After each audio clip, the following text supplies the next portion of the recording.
Hello and good morning. Welcome to your morning briefing. I'm your host, Mike Shelby. Our job here at Early Warning is to help you make sense of what's going on at home and around the world. We have a busy slate of items to get to today. So, Robert, let's go. One of the busiest days, at least that I can recall in some time. All right, Robert, good morning. Let's go ahead and jump into this offshore critical mining. This is an executive order. What's going on? Good morning, Mike. Correct. This is an executive order that Trump issued yesterday, and he's directing both the Commerce and Interior Departments to try to speed up permitting for offshore deep sea and coastal water critical mineral mining and exploration, which I think is likely a critical move to try to help boost domestic critical mineral production, especially since we've seen China already curb some critical minerals, and I think are likely to curb more in the future for exports. However, we still need refining capacity. That is a major problem for the United States. Mm-hmm. All right. And then I sat in on this Indivisible call yesterday, and they talked about Trump, maybe the Trump administration, Attorney General, the DOJ, going after Act Blue as a fundraising platform. They characterized it as more creeping fascism, more creeping authoritarianism, going after the major funding website of the Democrats. However, Trump says there may be some criminal angle here. What's going on? Yeah, Trump is directing the Justice Department to investigate Act Blue, and he said this is over, quote, straw or dummy donations, and he's saying this basically allows Act Blue to cover up foreign donations to U.S. political campaigns. And I don't think it's an unfounded idea that there is foreign money going around in U.S. politics, as we saw with New York City Mayor Eric Adams last year over potential bribes from Turkish nationals. Mm-hmm. All right. Is this more smoke or fire, do you think? As far as the investigation, I think the Trump administration really does want to, get this investigation underway under Act Blue. I think it's going to be difficult to determine. It's not going to be easy to determine what donations are made by foreign governments or foreign nationals through Act Blue, just because a lot of this nonprofit and fundraising stuff is very opaque. I think when we reported on it, a hearing on it last year, the IRS even said that it's difficult for them to determine how a lot of the money moves around in the NGO complex. Mm-hmm. Now, there have been some accusations. I saw one yesterday, and I don't know if this is true or not, but I saw it on the internet. It's a guy on Twitter, large X account, and he said he looked up Act Blue. He looked up his name on Act Blue, and there were multiple small donations to Democrats. This guy's a Republican. He said he has never given money to a Democrat in his life. However, there were donations that appeared to have been made in his name. I'm not saying it's anything, but I will just say this. There have been accusations being thrown around for, I think, years now. All right, so please stay on top of that, Robert. And then finally here, let's go ahead and look at these China telecoms that are operating in the United States. So are these cell carriers, or what is this? Well, these are three China telecommunications companies: China Mobile, China Telecom, and China Unicom. And this is a subpoena issued by the House Select Committee on the CCP. And we reported on a few weeks ago when they asked these three telecoms to provide this information voluntarily, but they're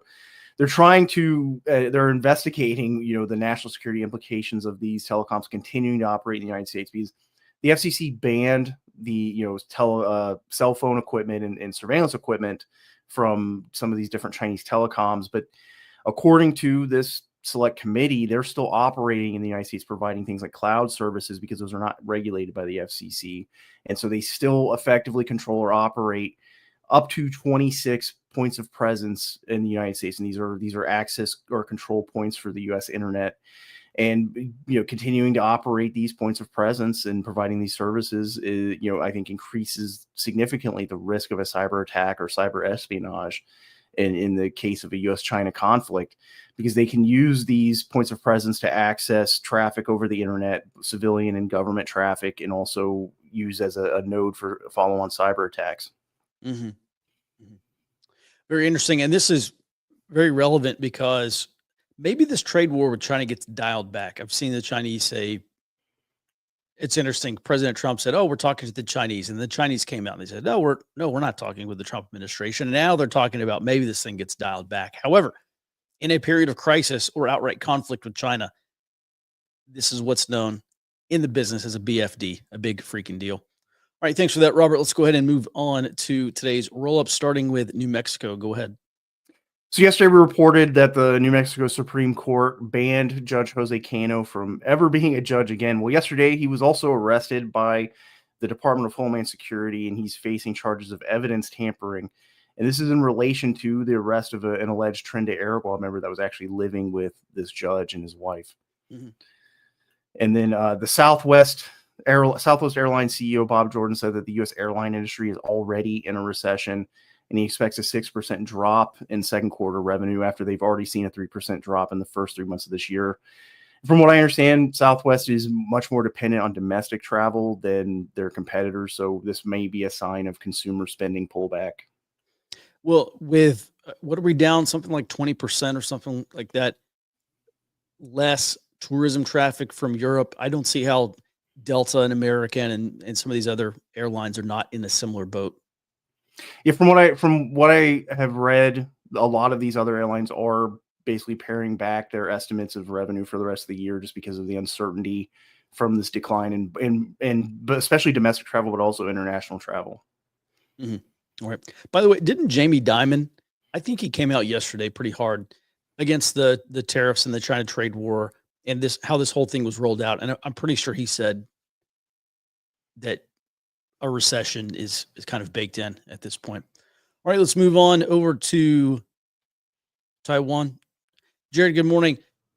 We've heard, I remember a couple of years ago, probably back in 22, maybe 2023, there was a lot of concern about whether young Taiwanese people would go along to get along with China, whether they would oppose a Taiwanese or a Chinese invasion of Taiwan, whether they would fight back.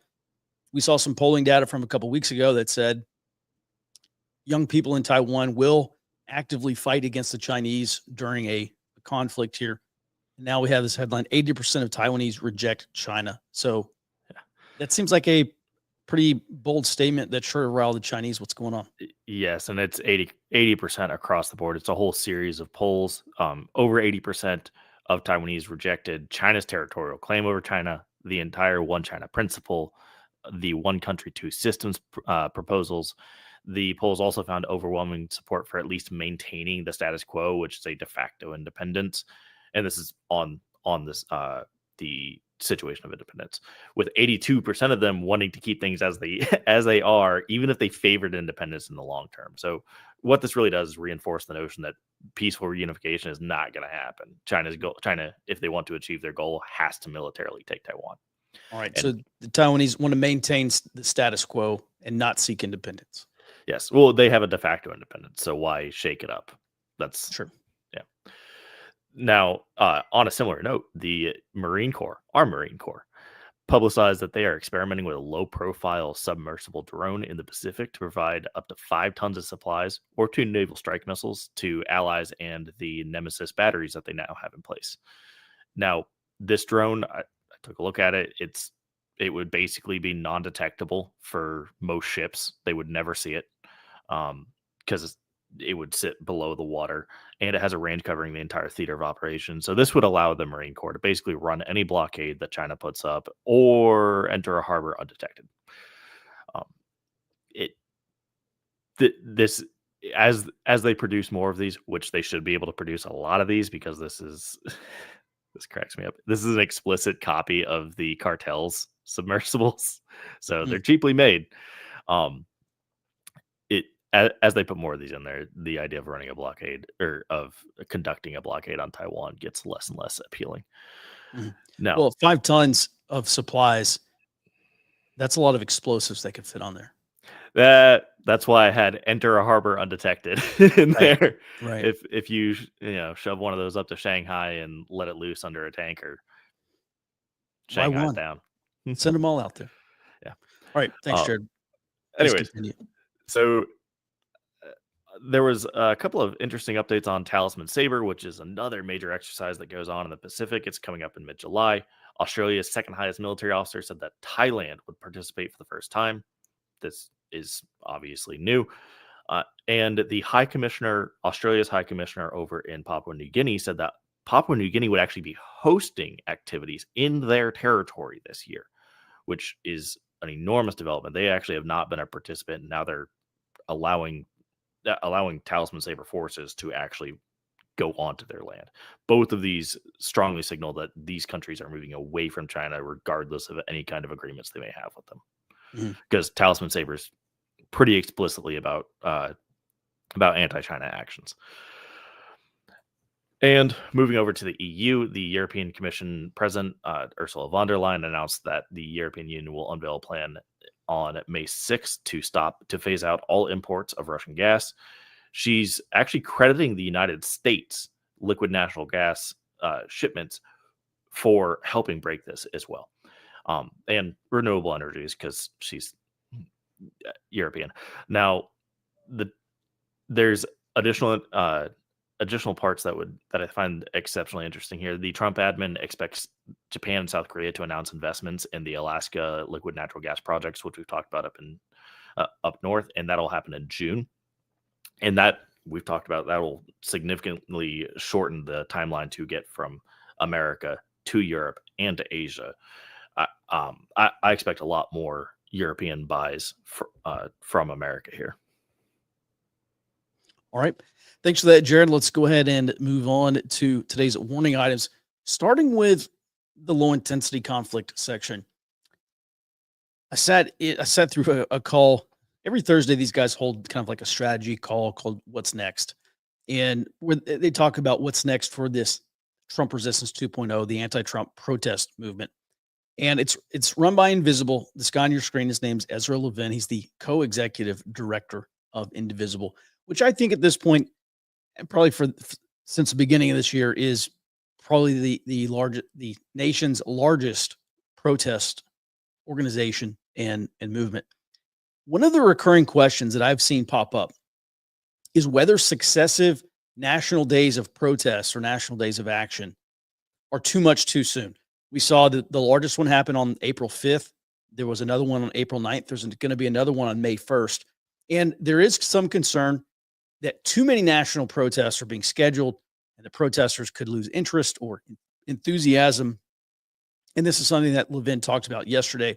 He said the goal was to build the movement for larger events. So you want larger protest events in the future, and that each protest needs to pull in a new constituency. One of the things about this next week's May Day protest, aka International Workers' Day, is there are going to be unions involved. And so he said that's kind of the goal of this movement right now, is to bring in these new constituent groups, appeal to new segments of society, and bring them into the protest movement. He said that these successive protests do not need to be necessarily larger, but the focus is on sustaining participation. And I think they have reached the ability to sustain participation in these large-scale protests and demonstrations. Levin here also mentioned that after the 1st of May Day, the next National Day of Protest could be scheduled on June 14th. That is a Saturday. It's Flag Day. It's a national holiday. It is also President Trump's birthday. And I think there's been talk by the Trump administration of holding a military parade in D.C. also on Saturday, June 14th. Levin said the goal would not be going into D.C. and protesting against this parade or against Trump, but organizing protests around the country in opposition. So that looks to be the pretty likely next National Day of Protest.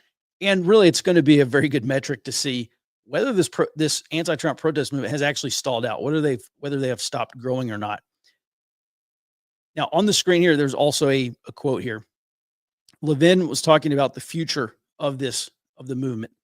And he said, in the near term, their goal is to constrain the Trump administration's ability to implement their policies. And of course, they were deemed authoritarian and fascist. We've been talking about this also since November. The big blue wave in the 2026 midterms will help them meet that goal. Longer term, what Levin said is, quote, what will come next? He's talking about after Trump. What will come next is an era of accountability. 2029 is coming, end quote. So these Trump resistance, these national days of protest, I think appear to have been diminishing in size and scope. We saw that moderately successful National Day of Protest on Saturday, the 5th of April. And then the next National Day of Protest on the 19th of April was about 40 to 50% of the volume of protests. And I think overall turnout was probably about 40 to 50% smaller as well. So the protest movement, I think at that point had been kind of going backwards. This May Day, National Day of Action, coming up next Thursday is, well, it's on a Thursday, it's on a weekday. So that's obviously going to diminish turnout as well.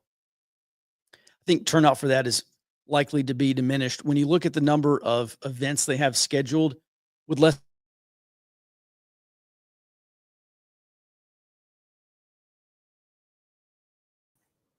All right. Mike is on his hotspot and appears to have frozen. We will give him 1 second here. Okay. Robert, I'm going to bring you on and we'll move on to yours. Yeah, Mike and I wanted to preface this with, Ken Klippenstein is not the New York Times. It's not a major paper of record. He's an independent journalist, but he published an article citing current and former Pentagon officials. And he said the uniformed defense officials are attempting to undermine Defense Secretary Pete Hegseth and potentially force Hegseth out of office through leaks to the media. He characterized this, and his sources characterize this as a coup. I think that might be a little hyperbolic, but it does appear that there are tensions between Hegseth and especially the CENTCOM commander, General Michael Kurilla.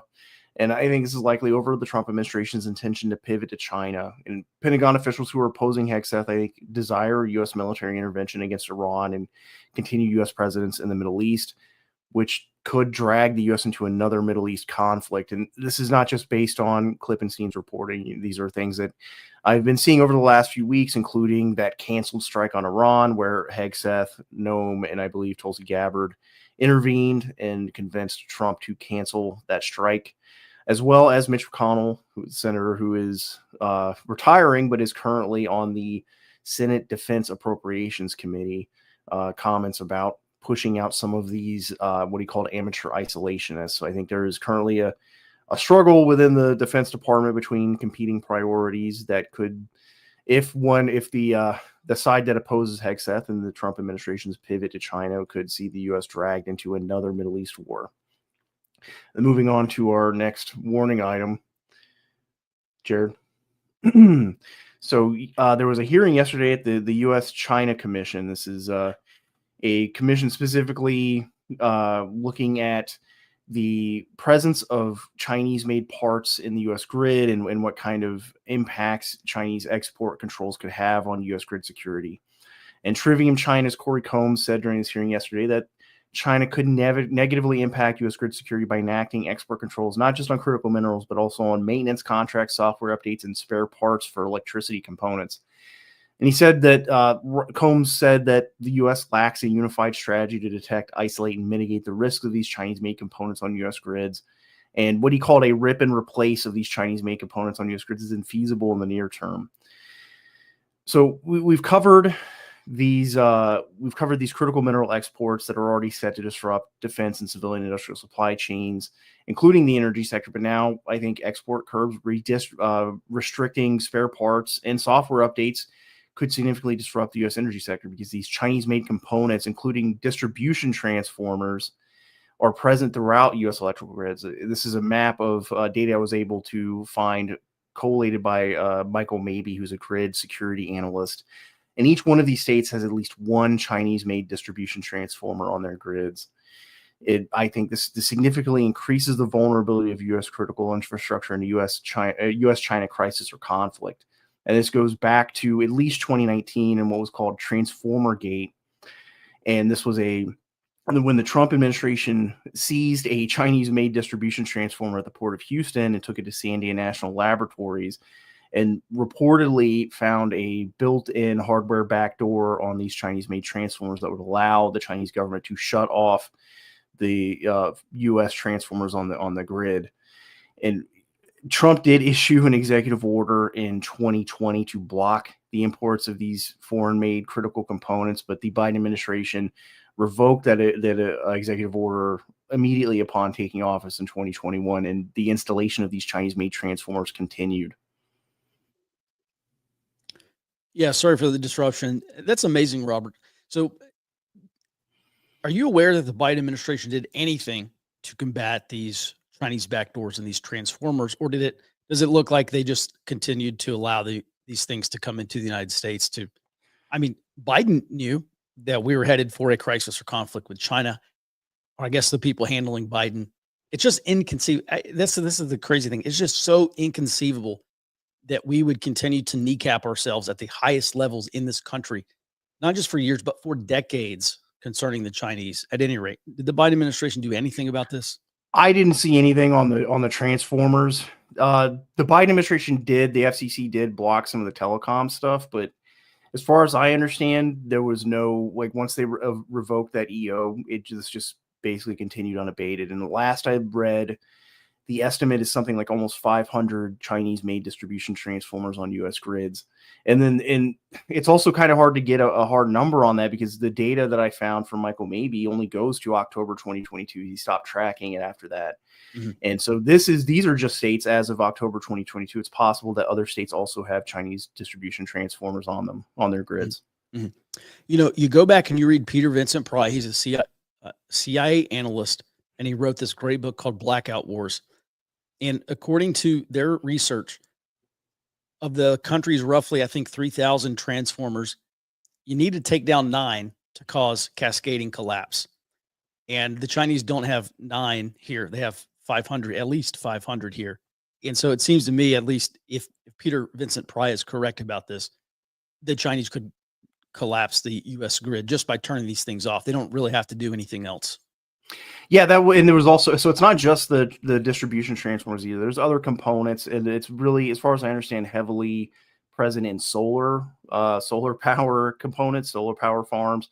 And they could not just shut off these transformers, but in the case of the solar components, actually basically have them ramp up and ramp down the voltage in the power components too quickly for anyone to actually stop and effectively burn out these solar farms and solar power components that could then also cause failures further in the grid where they're connected at. Mm. All right. Amazing. Thanks for that, Robert. Let's go ahead and move on. All right, Jared, good morning. There's been a lot of talk about whether India and Pakistan are going to get into it. You say it looks likely. So what? We're looking potentially at a full-scale invasion from India into the Kashmir region? It looks like they're both going to try to solidify those claims. So India shut off all flow from the Indus River into Pakistan, which Pakistan said 2 days ago, if you do this, that will be a declaration of war. Do not do this. Here we are. The Indian government also ordered the Vikrant carrier strike group underway toward Pakistan. I was not able to find what exactly they plan to do, if it's going to be a blockade or just a presence, but nevertheless, that CSG is underway. Pakistan was the first to withdraw from the Simla agreement, which that agreement provided the line of control in the disputed Kashmir territory, and it provided a ceasefire. So now that agreement is no longer here to say this will not, whatever border skirmishes happen, will not develop into a full-scale war. That to me is the biggest signal that they are preparing for a war, a true war. Now, the Pakistani defense minister said a couple of interesting things as well. He said that the terrorist attack that triggered this whole thing was staged to create some sort of crisis in the region, particularly for us, Pakistan.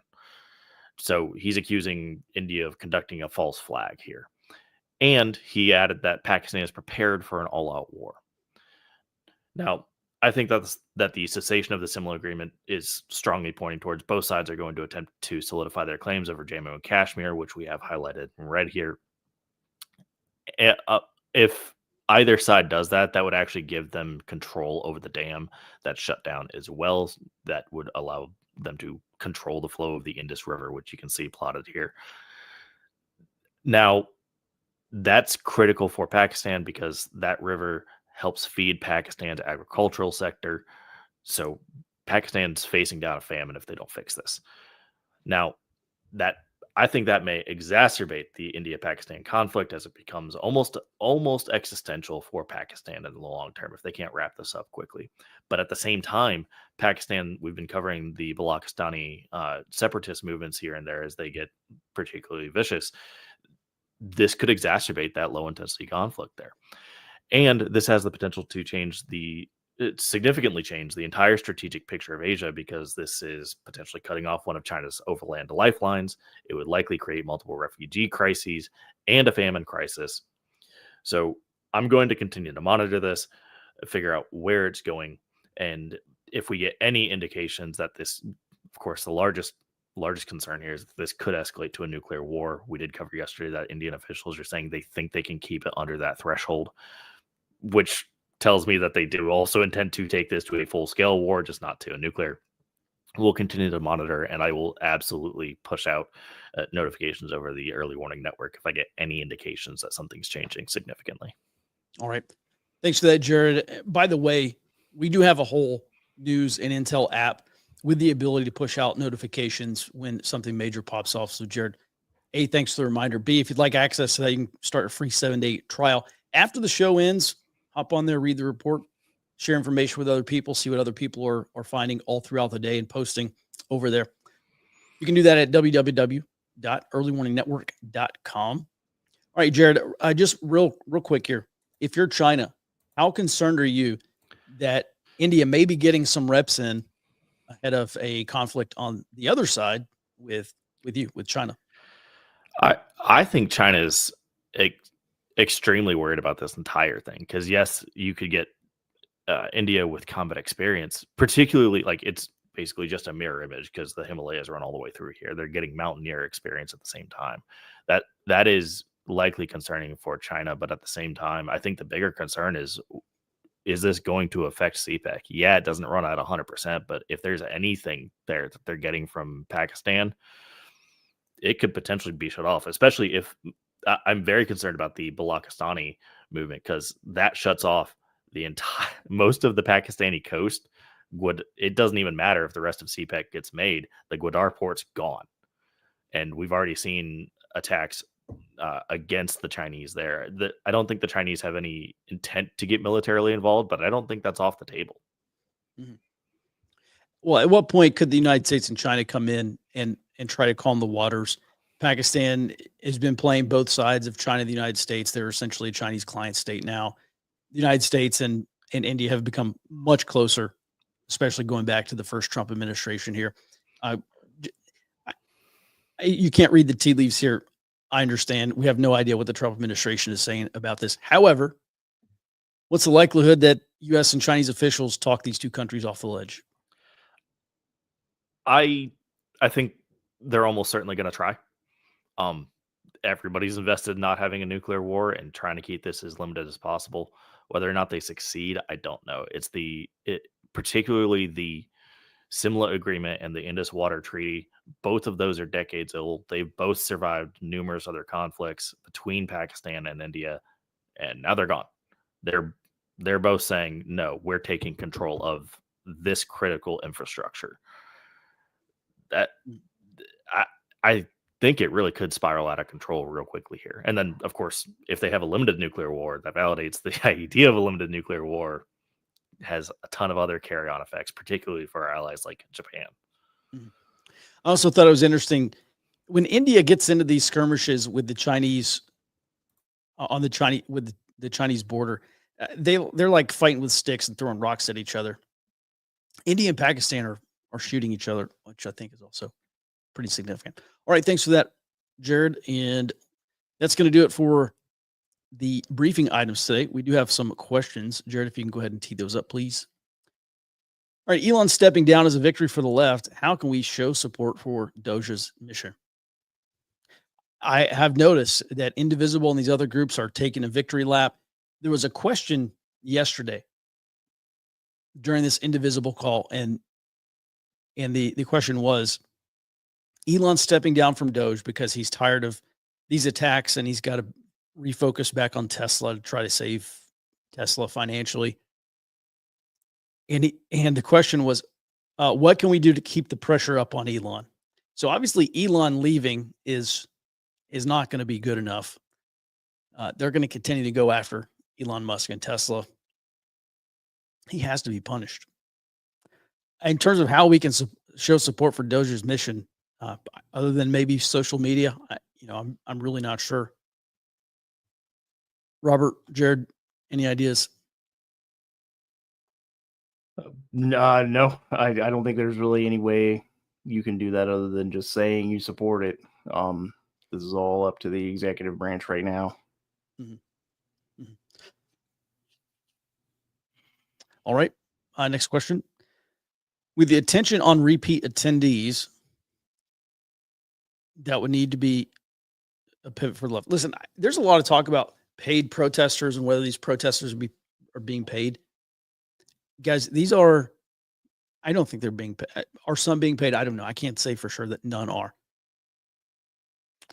These are leftists. I mean, these are angry progressive. They will show up to protest a brick wall. You don't need to pay these people. This goes back to the firebombing stuff. People on social media said, "Oh, these are paid actors. They're being paid to go firebomb Tesla dealerships." No, they're doing it for free. They're doing it because they want to. They want to be there. I think we've got to quash this whole idea that the only protests occurring in the United States are because they're being paid to be there. It's just, pardon my language, it's BS. It's not true. These people show up, they volunteer, they're there for free, and they do it because they think they're making a difference. Now, sorry, Jared, what was the question one more time?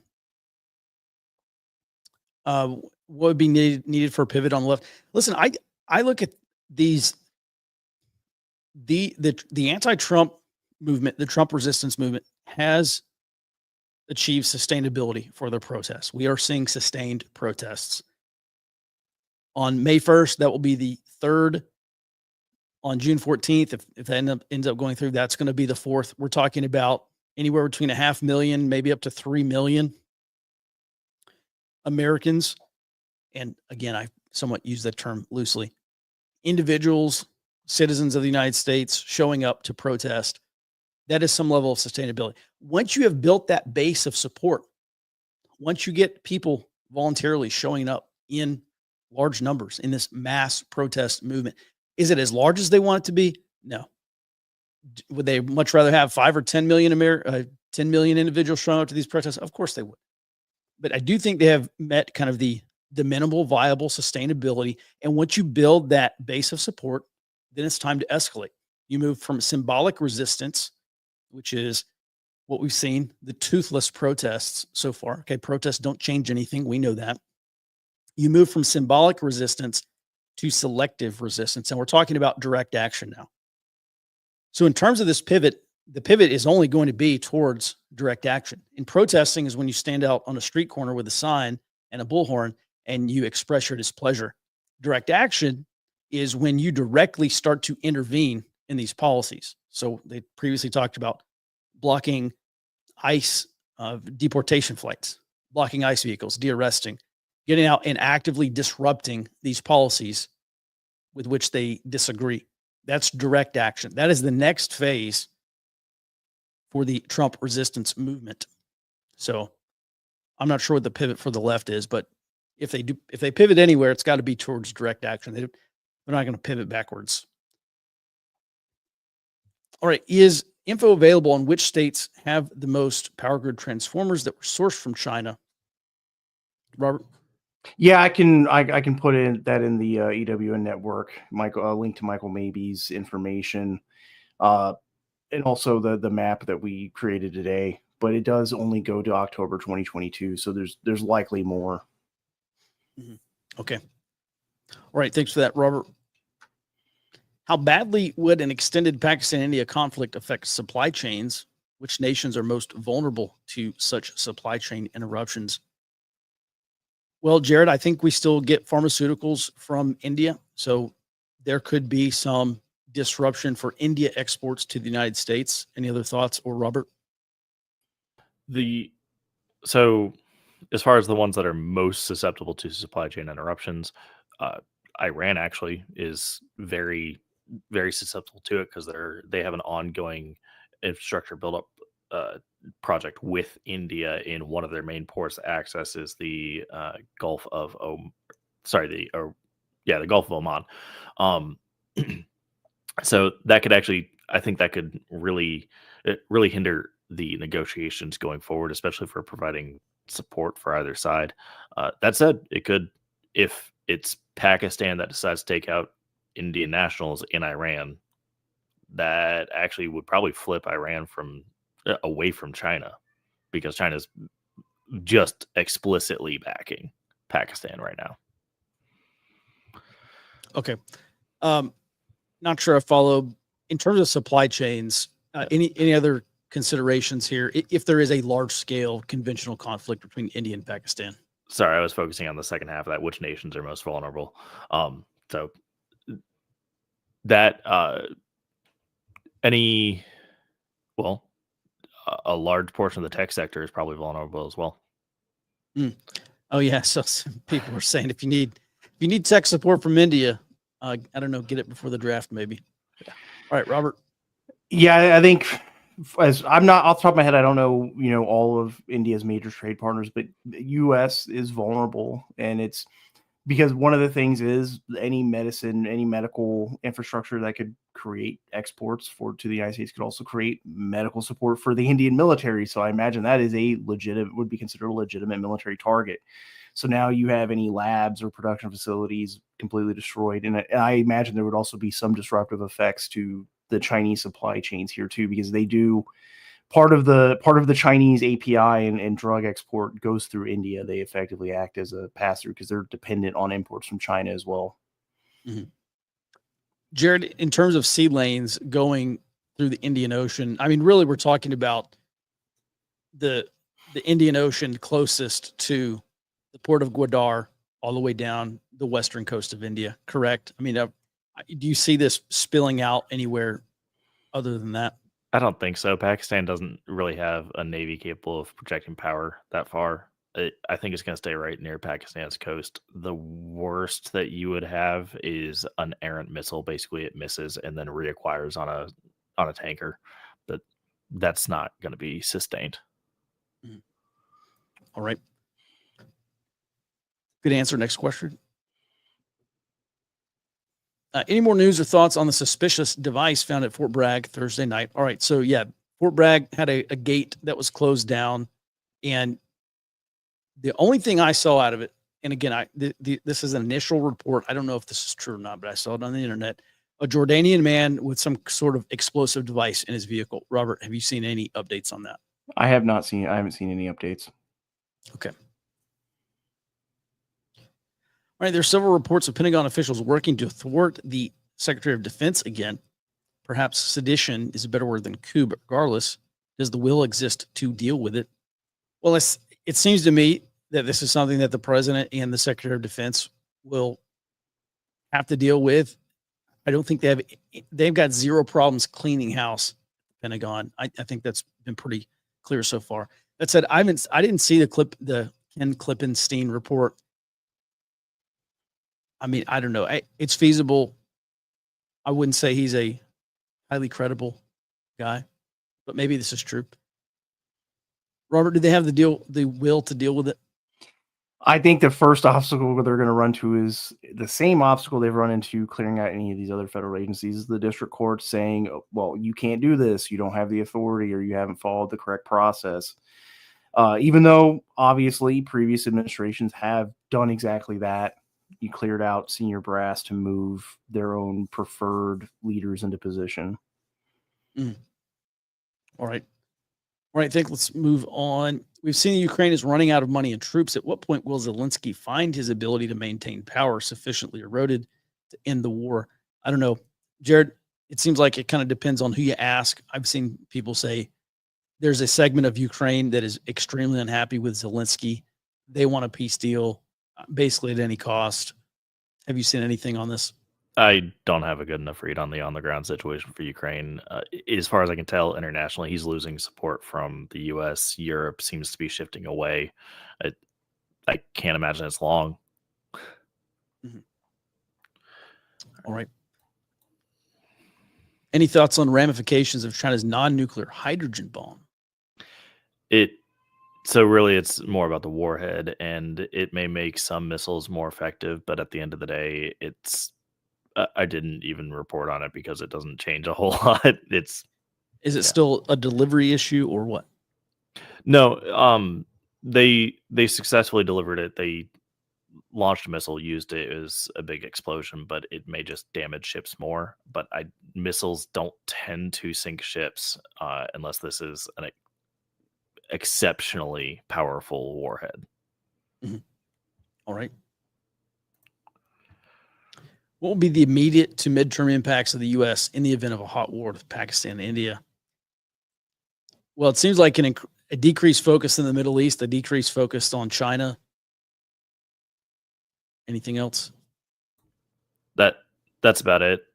Probably some non-military material support. If I had to guess, is that we'd provide supplies, intelligence sharing to India or something. Yeah. It sure is a good thing that didn't the Biden administration move ahead and give a bunch of F-16s or something to Pakistan. It really made the Indians angry. I don't remember that. Wouldn't be shocking. I know they run F-16s. Yeah, I recall that's exactly because at the time we talked about how much it would anger the Indians. All right. Can we sustain part of our military industrial complex with the Indian and Pakistan? I don't think I understand the question. Yeah, I don't see that having an impact on our ability to produce. Whatever India is producing jointly with the United States, that may be put on hold to fund the war effort, depending on how long it lasts. All right, between China and India, do you have any idea the percentage of medications that are affected?